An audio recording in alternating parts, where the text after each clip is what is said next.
Okay, so let's get to work on on the eighth session, which is going to be something rather different from what we've been doing so far. So far, all of our sessions have concentrated on medieval Bible commentaries and seeing how they related to Christians. That will not be the focus here. Some medieval texts will come in, but come into the discussion, but the major focus here is the book of Esther, appropriately for this week, and the theme of anti-Semitism, which I'm going to begin the session here by basically arguing that there is only one book in the Bible that directly talks about anti-Semitism, and that is the book of Esther. It is true that in other books of the Bible we see the Jews being attacked by various enemies, but usually there appears to be some geopolitical reason for the attack.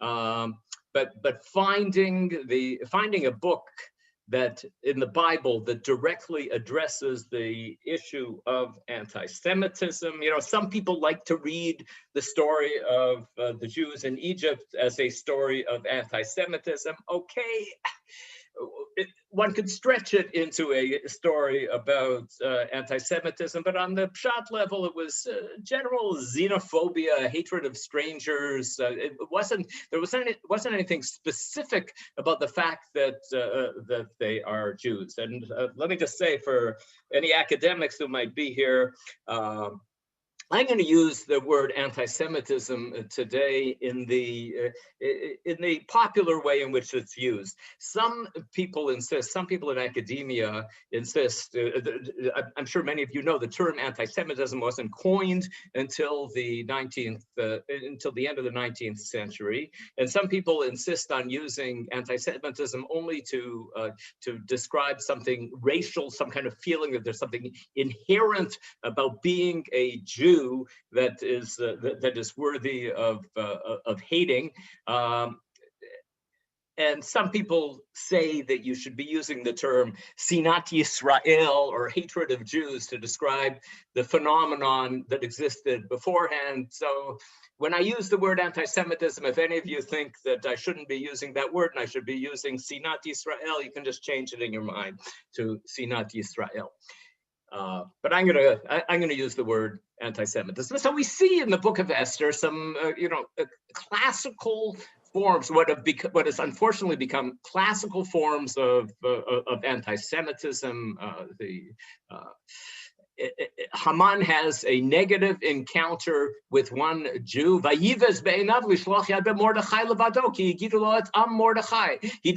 to lay hands on Mordechai alone because he was told who Mordechai's people were. So, this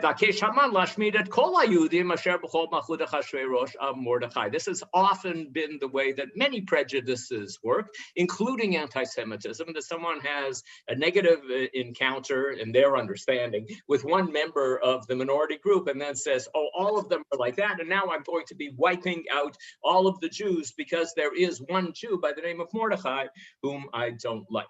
So that's the kind of first way in which anti-Semitism shows up in this book. And then we see when Haman goes to Achashverosh and requests permission to destroy the Jews, he gives a speech which is like the classical speech in Jewish sources for understanding where anti-Semitism comes from, what it is that non-Jews don't like about us. ישנו עם אחד מפוזר ומפורד בין העמים בכל מדינות מלכותך ודתיהם שונות מכל עם ודתי המלך אינם עושים ולמלך אין שווה להניחם אם על המלך טוב ייכתב לעבדם. There's a certain people scattered and dispersed among the other peoples in all the provinces of your realm, whose laws are different from those of any other people, and who do not obey the king's law. So this is the crucial argument here, they have their own set of laws, and they do not follow our laws. That they are not loyal. That seems to be the essence of the claim here of Haman about the Jews, is that they follow a different law code and they do not follow the king's laws, and accordingly it is not in your majesty's interest to tolerate them.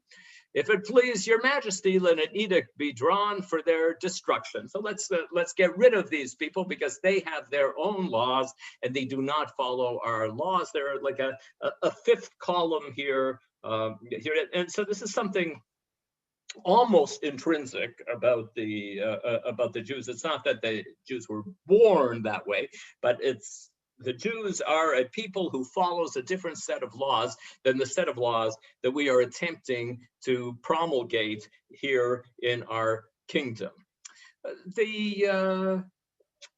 That's it for the claims of Haman as they appear in the Megillah itself, but there are a set of Greek additions to the book of Esther that go back more than 2,000 years. And if you look in a King James version of the Bible, you will find that Esther is not 10 chapters long as it is in our Bibles, but there are these additions to the book of Esther. I would assume that these additions were written by some Jew who was expanding on the book and making various things clear, and also introducing God into the story. Everyone knows that in the book of Esther, God's name doesn't appear, but God does appear in the Greek additions to the book of Esther. So in the Greek editions, we have an expansion of what Haman said. So this is how people understood, a little more than 2,000 years ago, how people understood what the claim of Haman was. Haman said, among all the nations in the world, there is scattered a certain hostile people who have laws contrary to those of every nation, and who continually disregard the ordinances of the kings, so that the unifying of the kingdom, which we honorably intend, cannot be brought about. Yet our political goals are being stymied by the Jews because they are hostile, because they don't look they don't look favorably at us. And so the uniting of this monarchy, remember it's 127 city-states, Sheva V'Asrim Medina, the kingdom of Ahasuerus. We have to bring these people together, but there's one group that just cannot be brought into this union here of states. We understand that this people and it alone stands constantly in opposition to all men, perversely following a strange manner of life and laws, and is ill-disposed to our government, doing all the harm they can do so that our kingdom may not attain stability. I'm sure that all of you can hear the echoing of various anti-Semitic claims that were made in different countries of the world, and might still be being made in various countries of the world today, that there's a problem here in the world. There's one people out there that stands constantly in opposition to all men and perversely follows these strange manner of life and laws, and they can't blend in with us. Josephus, a few years after the Greek additions to the book of Esther, also is kind of paraphrases in his retelling of the Esther story. This is at the end of the 1st century in Josephus's works. He writes in Antiquities, Haman told the king that there was a certain wicked nation scattered throughout the habitable land ruled by him, which was unfriendly and unsocial. That became, in Josephus's understanding, that was the major claim against Jews, that they didn't want to be to our friends. They didn't want to socialize with us. And neither had the same religion nor practiced the same laws as others. But both by its customs and practices, it is the enemy of your people and of all mankind. So you should understand that the Jews are your enemies. That's what Haman was saying to Ahasuerus. And you can see this from the fact that they are unfriendly and they are unsocial. one of the great scholars who has written about early hatred of Jews, early Sinat Yisrael, is Professor Peter Schechter. And he wrote, there's a quotation here from Schechter, some Jewish authors understood that the essence of anti-Semitism in the Greco-Roman world was the allegation of amixia, unsociability, and of a Jewish way of life that is hostile to and therefore dangerous to all humankind. And Professor Schechter also writes that not only is that what the Jews understood, you read the Jewish authors who are writing about why is it they hate us so much, it's back in the Greco-Roman world. Professor Schechter says they're right. Actually, that is one of the central characteristics of the hatred of Jews, the essence of hatred of Jews in the Greco-Roman world. And Jews understood this correctly, that they were hated because they were seen as being unsociable and not wanting to mix in with the other peoples who lived in the Greco-Roman world. Is there any truth to the fact that the Jews did not want to mix in with the other people who were living in the Greco-Roman world? Well, we all know, and we'll see very soon, that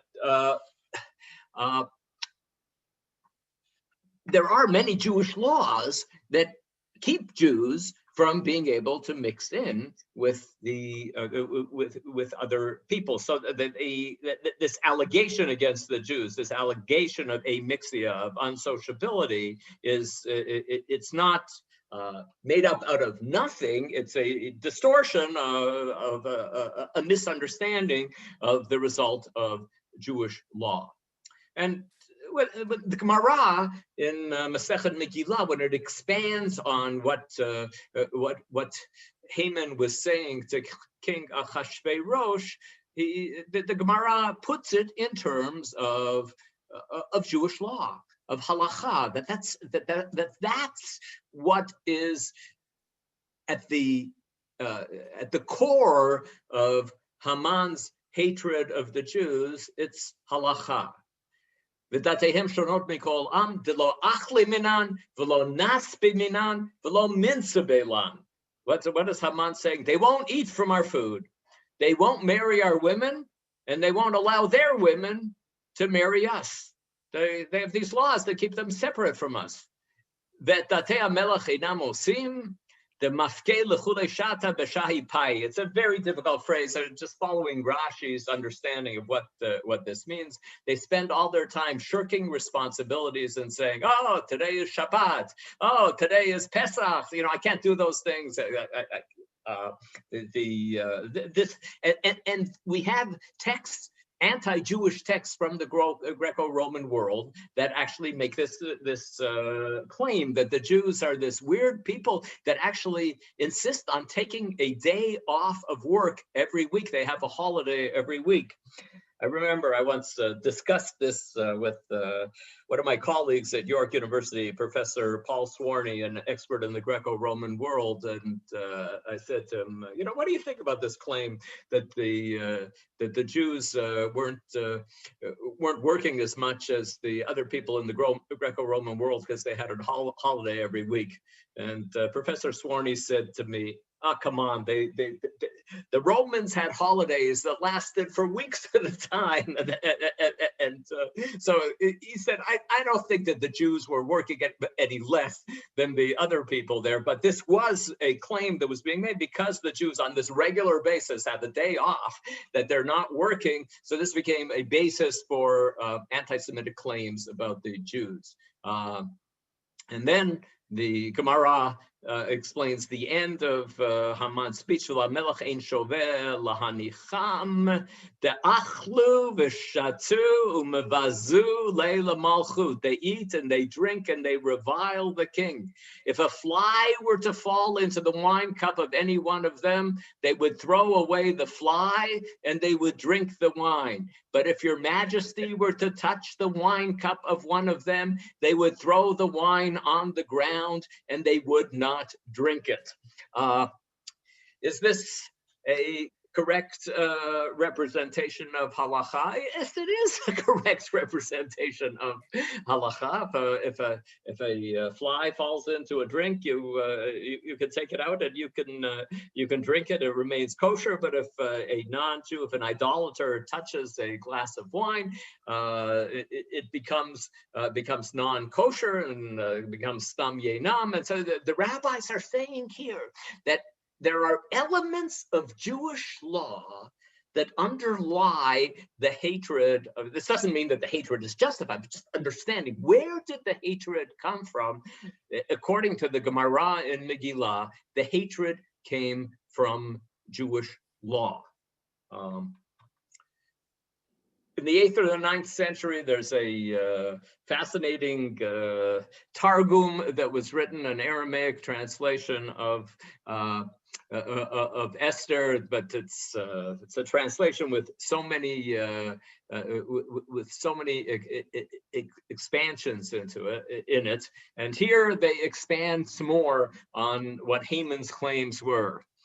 We don't marry their daughters, and they do not marry ours. That they won't mix in with us. If it's a day that they want to buy something from us, they say today is a permitted day. But when we want to buy something from them, they say, today is a forbidden day, and the market is closed. So that already we're seeing here in this text the idea that the Jews are trying to swindle the Gentiles, and they're using Jewish law to swindle the Gentiles. Every 7th day, they observe a Shabbat, they go to their synagogues, they read their books, they translate their prophets, and they curse our kings, the Leitana Lamalkanana. I don't know what that's referring to. I assume that that's not referring to anything that actually happens, but this is the anti-Semitic claim that's being put into Haman's mouth more than a millennium and more later by the author of Targum Sheni, that's what he's arguing, that the Jews are not loyal. They live in our countries, but they are not loyal to our monarchy. Those of you who are interested, you can go and read the whole text. The whole thing is fascinating. I just took out some of the more pikayun comments here about the Jews that are being put into the mouths of the non-Jews here in this Targum Sheni on Esther. On the 15th day of Tishrei, in other words, Sukkot, they pray and they rejoice and they go in circles saying Hoshana, and they jump and they dance like goats, and we don't know whether they are cursing us or blessing us. This whole the old Jewish joke about not knowing why people are walking around the shul saying Hoshana. We can find it already here in the Targum Sheni on Esther, and the non-Jews are saying, this religion is so weird. We have to oppose this religion. And then again, the financial argument being put at the end here.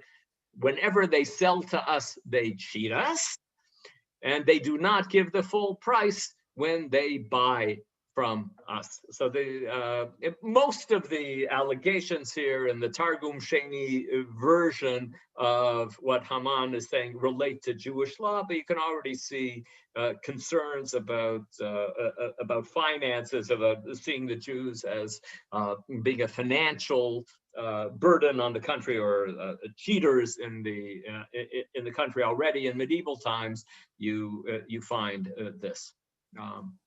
If we're talking about how ancient Jewish texts understood why it is that the non-Jews dislike us so much, just thought I'd share with you, even though this has nothing to do with the book of Esther, I just thought I'd share with you this text from Echa Rabbah, a text that I find really, really surprising and really interesting.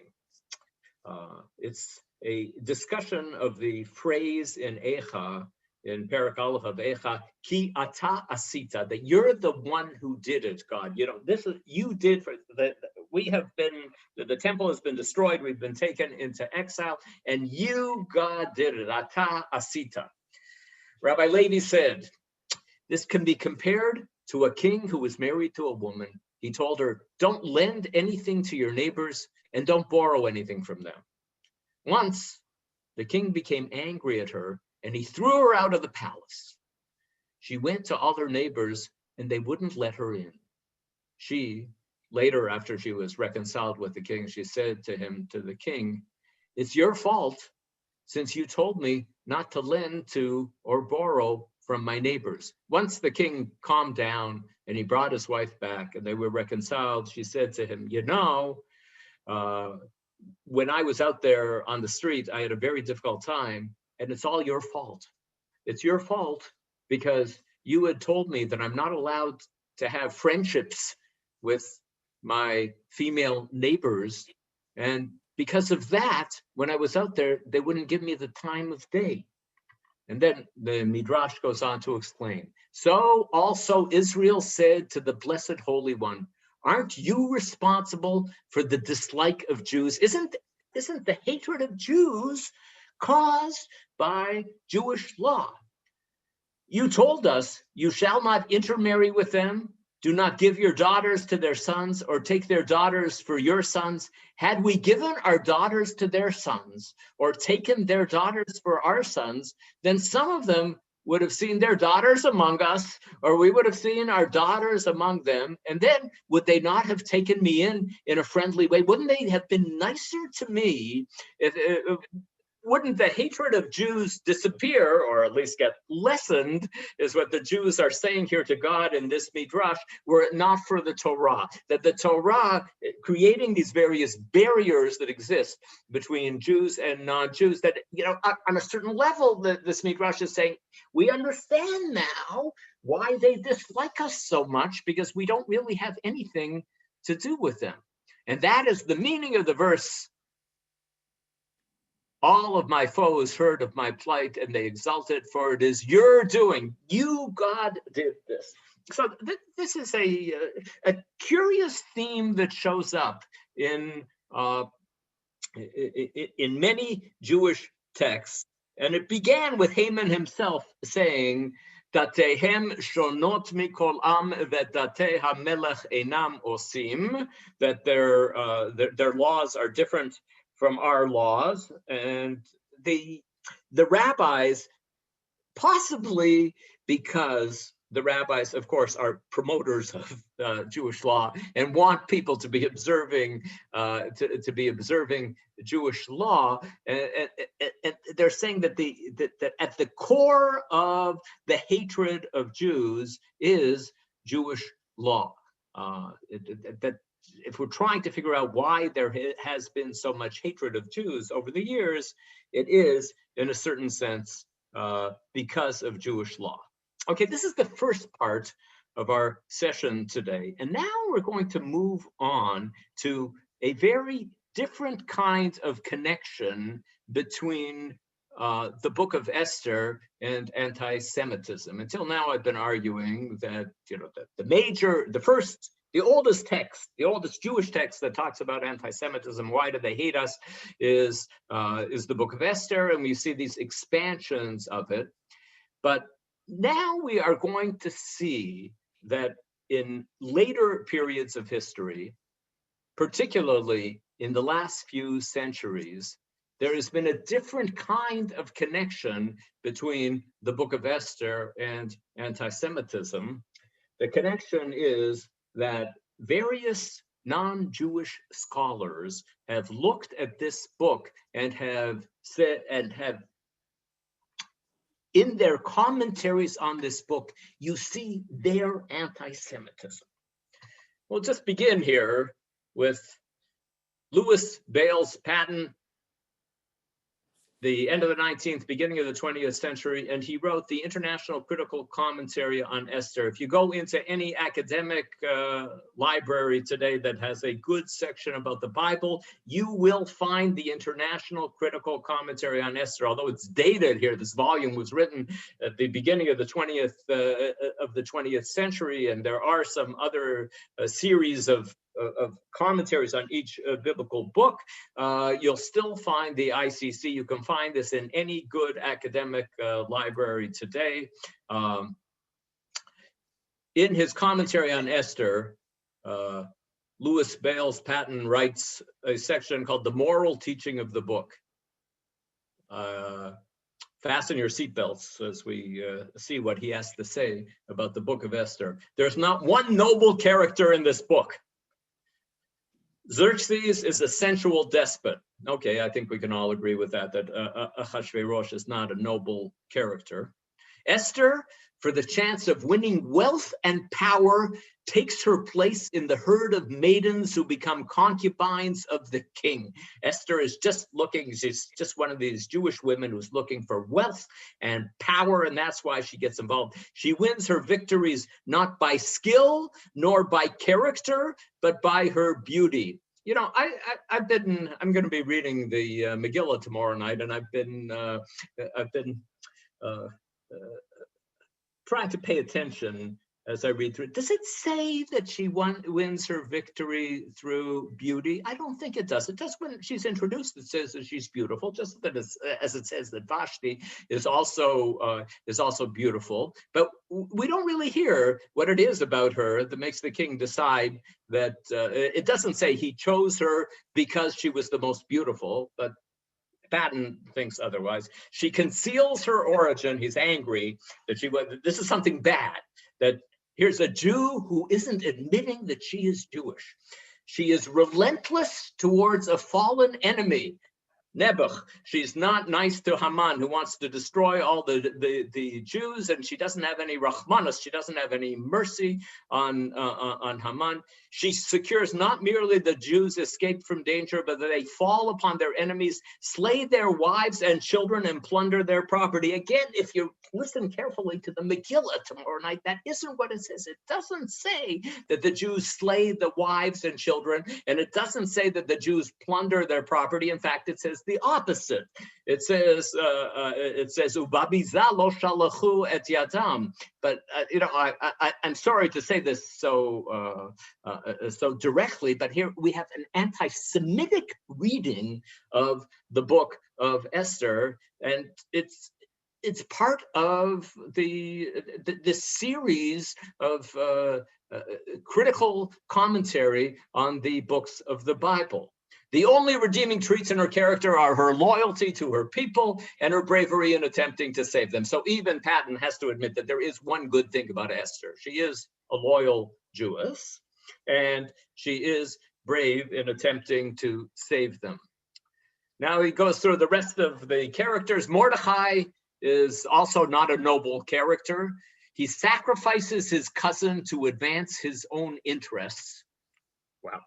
The fact that he was willing for Esther to endanger her life, Mordecai does that only to advance his own interests. Awful.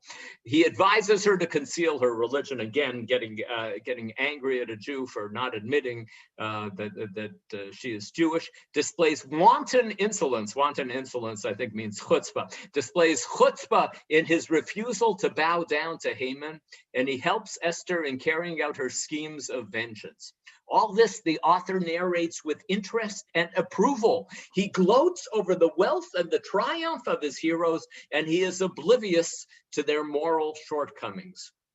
Morally, Patton finishes off this text, Esther falls below the level of the Old Testament. Of course, he thinks that the level of the Old Testament is lower than the level of the New Testament. But Esther is actually worse than the rest of the Old Testament, or even the Apocrypha. It's even worse than those books that didn't make it into the Bible, the books of the Apocrypha.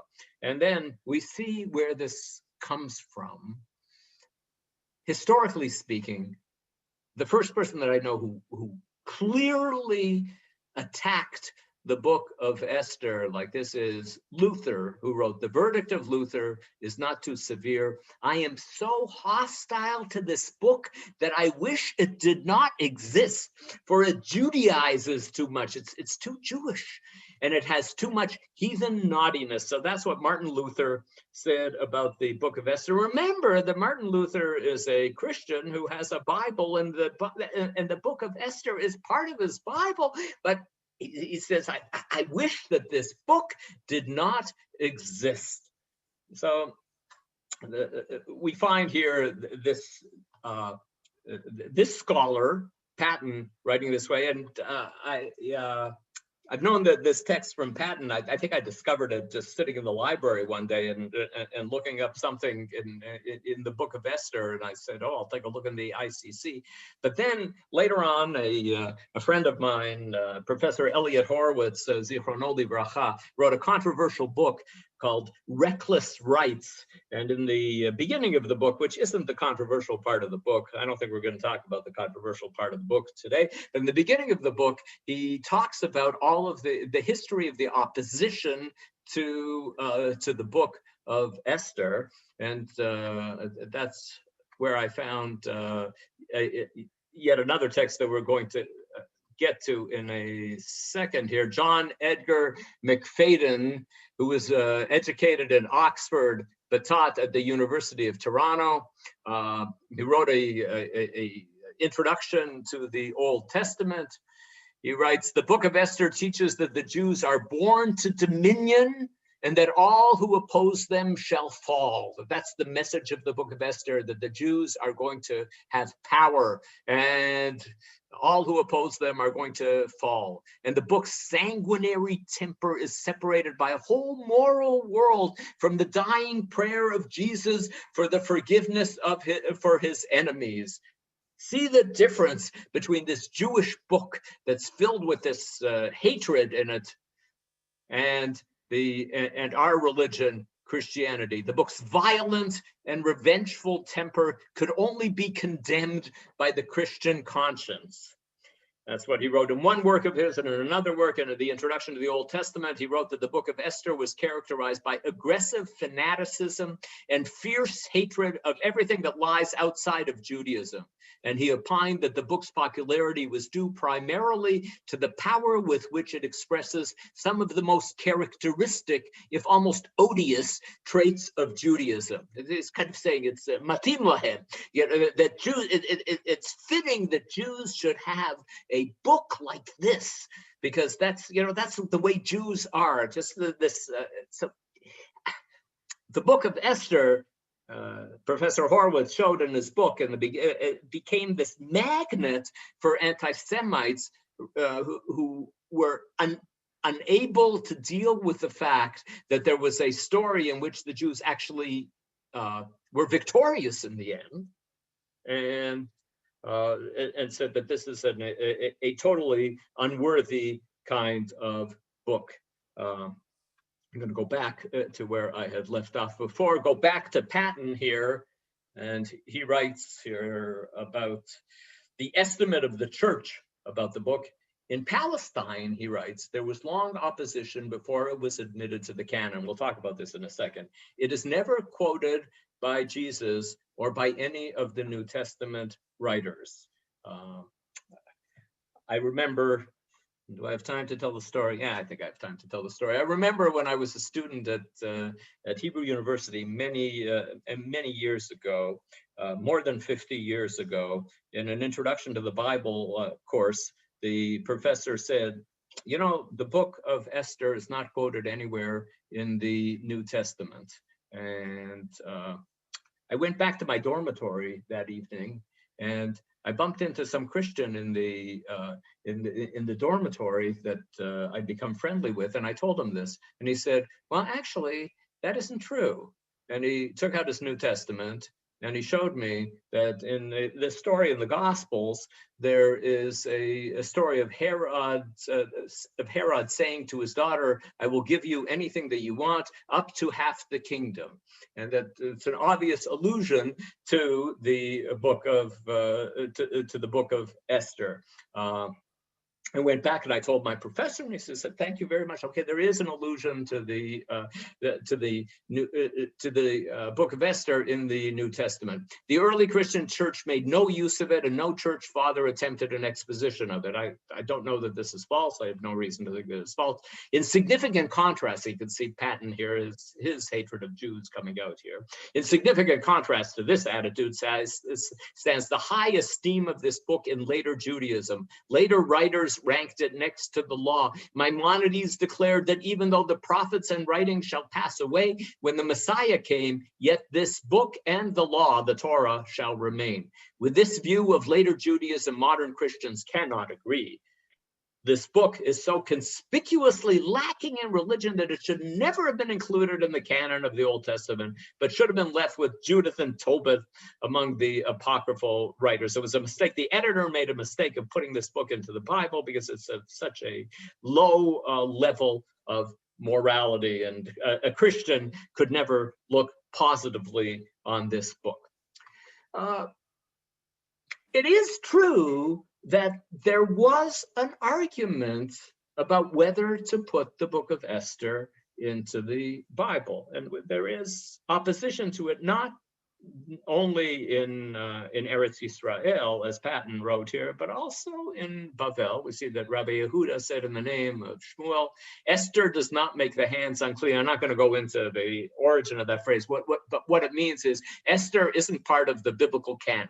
It's not a canonical book, to which the Gemara says this implies that Samuel felt that Esther was not written with divine inspiration. But didn't Samuel teach that Esther was written with divine inspiration? He would answer, it was written with enough inspiration to be read, but not to be written in the canon. Ne'emra likrot v'lo ne'emra lichtov. So it shouldn't really be part of the canon. So Jews were arguing in the beginning about whether to make it part of the canon. And also what Patton said is that later on in Judaism, it became a very important book. He was correctly quoting Rambam, who says that all of the books of the prophets and the writings will be nullified in the Messianic era, except for the book of Esther. It will continue to exist, as will the 5 books of the Torah. And although all memories of the difficulties endured by our people will be nullified, the celebration of the days of Purim will not be nullified, as it is written, and these days of Purim will not pass from among the Jews, nor will their remembrance cease from their seed. So we all know that the book of Esther did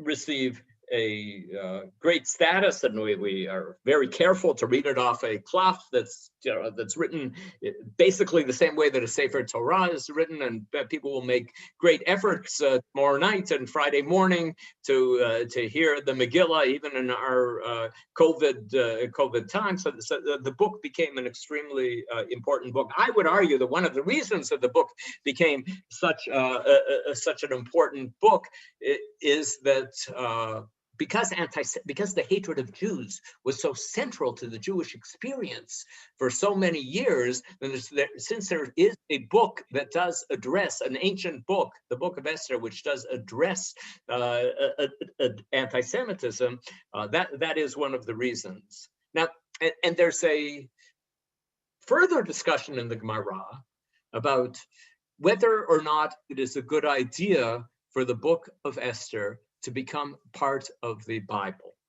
The Gemara says, Shalchalahem Esther lachachamim kivauni ladorot. Esther sent a request to the rabbis, establish me, in other words, establish my book for future generations. They sent back to her the answer, you arouse, meaning the story about you arouses the anger of the Gentiles. She answered, well, my story is already written in the annals of the kings of Media and Persia. And Rashi says in his comment there, what does it mean that the story arouses the anger of the Gentiles? Rashi says, Sheyomru ha'umot sha'anu semechim lahazkir mapalatan. That the nations will say, look, the Jews are celebrating their victory over the non-Jews, and said, precisely what ended up happening in Rashi's understanding here of what the Gemara is saying. Maybe it's not a good idea to have this book in the Bible because it might actually cause more anti-Semitism. Instead of just describing anti-Semitism, maybe people will come along and will hate the Jews more because of this book being in the Bible. To which Esther answered, well, you can't keep the story a secret, because the story is already written in the annals of the kings of Media and Persia.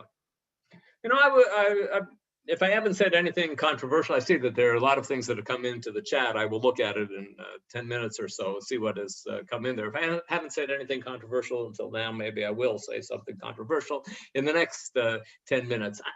I think that part of this is just the general connection between the early years of critical biblical scholarship and dislike of Jews.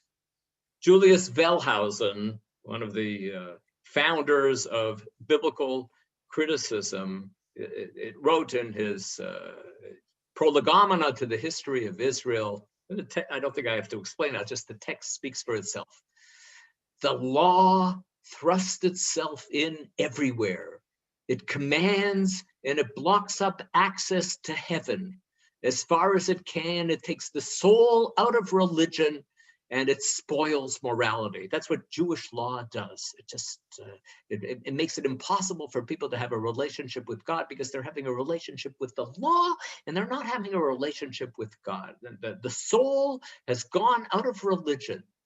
The Pharisees killed nature through the commandments, 613 written commandments and 1,000 other laws, and they leave no room for conscience.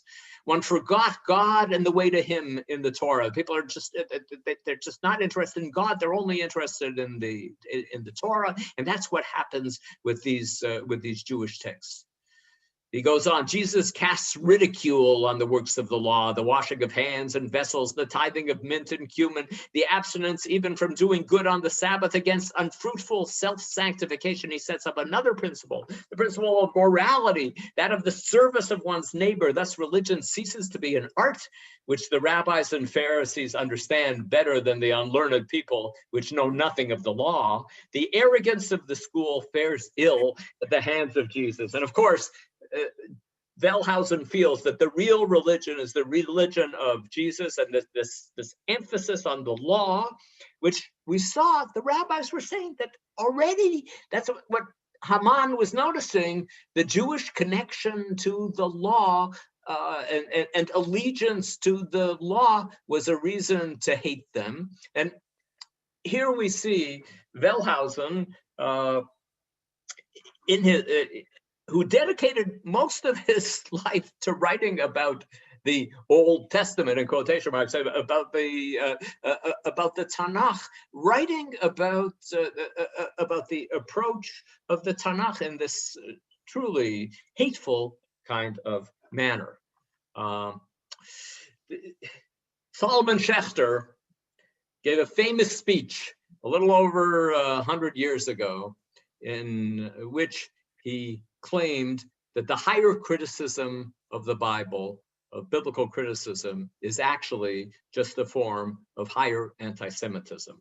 Again, this text is pretty self-explanatory, and I'll just read it. Since the so-called emancipation, the Jews of the civilized world have been lulled into a fancied security which events have not justified. Jews now think, in 1903, saying there are a lot of Jews out there who think that we're finished with anti-Semitism, that we're secure now in the West, there's nothing to worry about. It is true that through the revelation in the Dreyfus case, this is right after the Dreyfus case, anti-Semitism of the vulgar sort has become odious, and no lady or gentleman dares now to use the old weapons of hatred against the Jews, but the arch enemy has entered upon a new phase. Anti-Semitism has found a new shape to it, which he calls the philosophic hep hep. Hep hep was the cry of various anti-Semites. There is a theory that hep stands for Jerusalema es perdita. Jerusalem is lost. It's unlikely that's true, but anyways, hep hep was a cry that various anti-Semites at some periods of history called when they were going on pogroms or something like this. And this is the more dangerous phase because it is of a spiritual kind and thus means the excision of the soul, leaving us no hope for immortality. That this kind of anti-Semitism, says Schechter, living in America in 1903, I think he might have thought that physical anti-Semitism was more or less a spent force. We can't blame him for not predicting the Shoah. Very few people predicted the Shoah. And many people in the West thought that, at least from a physical perspective, the situation of the Jews had become so much better. He goes on, I remember when I used to come home from the Schechter, bleeding and crying from the wounds inflicted on me by the Christian boys. My father used to say, my child, we are in Galut, and we must submit to God's will. And he made me understand that this is only a passing stage in history, as we Jews belong to eternity, when God will comfort his people. Thus, the pain was only physical. I used to suffer physical pain when I was back in Romania. But my real suffering began later in life when I emigrated from Romania to so-called civilized countries. And I found there what I might call the higher anti-Semitism, which burns the soul, though it leaves the body unhurt. The genesis of this higher anti-Semitism is partly, though not entirely, contemporaneous with the genesis of the so-called higher criticism of the Bible. Wellhausen's Prolegomena and history are teeming with aperçus, with chidushim, full of venom against Judaism. And you cannot wonder that he was rewarded by one of the highest orders which the Prussian government had to bestow. This higher anti-Semitism has now reached its climax when every discovery of recent years is called to bear witness against us and to accuse us of spiritual larceny. Every time biblical criticism comes up with some kind of new discovery, it says, oh, you see, the Jews weren't telling the truth, that now we know the truth about ancient history. Some time ago, I saw in one of the numerous sheets of this country, I don't know what these sheets are, a reference to the Hammurabi Code, concluding with the lines, this means a blow to orthodoxy. I hold no brief for orthodoxy in this country or elsewhere. Solomon Schechter is usually identified with conservative Judaism. Whether that's accurate or not, to see him as a conservative Jew can be discussed. But he says, I don't feel that I need to defend orthodoxy. But may I ask, is there any wing in Judaism which is prepared to confirm the reproach of Carlyle, who in one of his anti-Semitic fits exclaimed, the Jews are always dealing in old clothes, spiritual or material? We are here between ourselves. He's talking to a Jewish audience. So we may frankly make the confession that we didn't invent the art of printing. We did not discover America. We did not inaugurate the French Revolution. And we weren't the first people to utilize the power of steam or electricity. Our great claim to the gratitude of mankind is that we gave to the world the word of God, the Bible, and what is higher criticism doing to the Bible is saying, yeah, it's not such a big deal, and that certainly it's lower in the level of its morality to the New Testament. I just, before I conclude, I'd like to say a couple of things. I don't think that every biblical critic is an anti-Semite. Certainly not making a claim like that, and neither is Schechter, who's saying that some of the anti-Semitism comes from what is called higher criticism of the Bible. Nor do I wish to argue that every modern Christian has a negative attitude to the book of Esther. I'll just tell one last story that I have a student who studied with me at York University 40 years ago in a course called Rabbinic Judaism, which was almost all Jews. And then this one non-Jew came to the class and he told me that he was taking the course because he was planning on going on to become a minister in the United Church. And he wanted to know more about what Judaism was like in the days of Jesus. And he took this course with me, and I became friendly with him. And I had a Purim party at my house that year where I invited all the students to come over, including this non-Jew. He came over, and poor guy, I read through the whole book of the whole Megillah Esther to the class. He didn't know any Hebrew, and he sat there politely listening while I read the book of Esther. And he went on to become a minister in the United Church.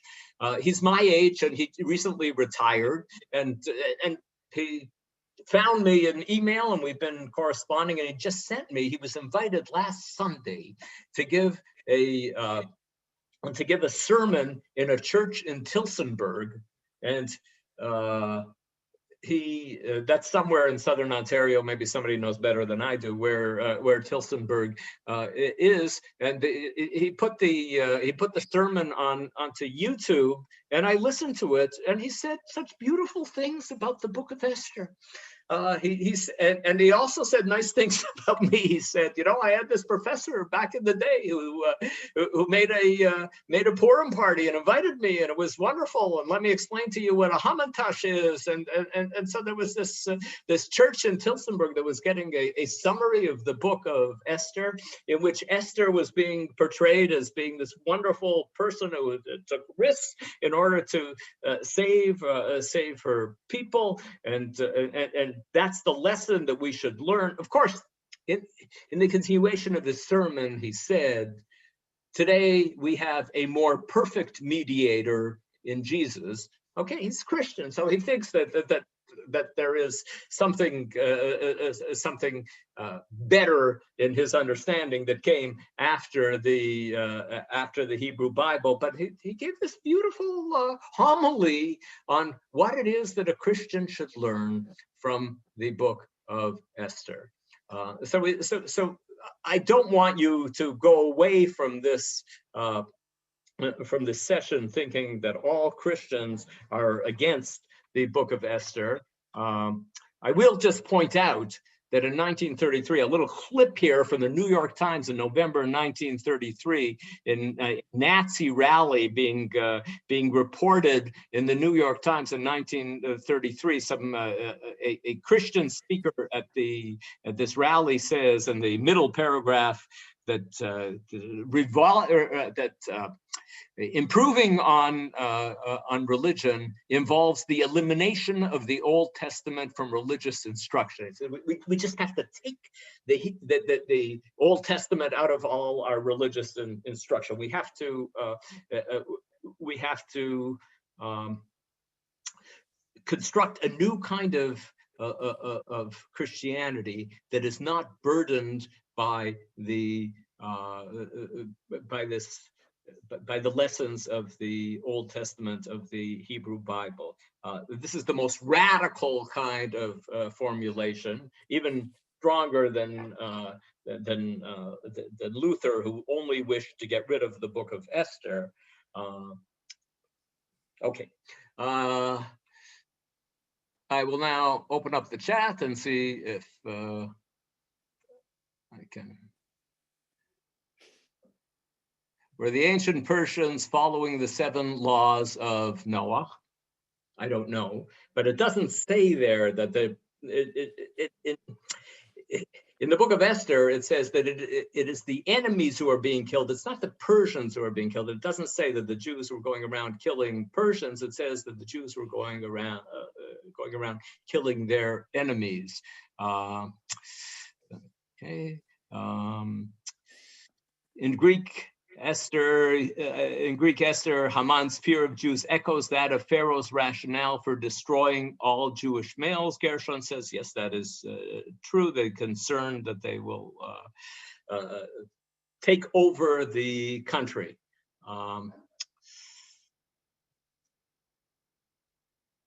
Would they hate us less if we showed pride in our different culture? That's a very good question, possibly true. Gerald suggests that it'd be better to say anti-Judaism than anti-Semitism. Agreed. I only use the word anti-Semitism because that's it's the common term out there. Okay.